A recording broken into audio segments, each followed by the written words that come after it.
Step 2 of your auditing process is going to be calculating wages.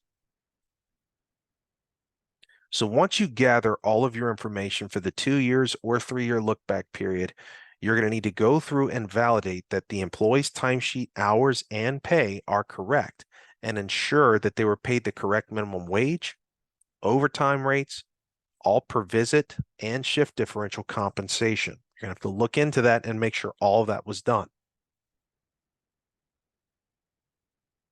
Now remember the per visit calculations. Again, we went over this not too long ago, but again, you need to first figure out visit compensation, which is the per visit rate times the number of visits. If they got a shift differential, you take the shift diff times the number of visits. Then to figure out their total compensation, you take all of their visit compensation and shift diff pay and add it together.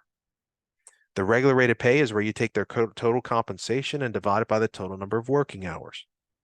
The overtime premium rate is the regular rate of pay times a half. Overtime pay is where you take the overtime premium rate times the number of overtime hours.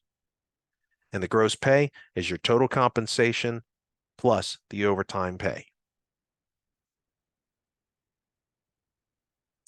And remember hourly calculations. This is pretty simple. Total compensation is the hourly rate times the total hours. The regular rate of pay is basically going to be the exact same hourly rate, but again, total comp divided by total hours. The overtime premium rate is your regular rate of pay times a half. The overtime pay is the overtime premium rate times overtime hours. And then, of course, gross pay, rounding it up, total compensation plus your overtime pay.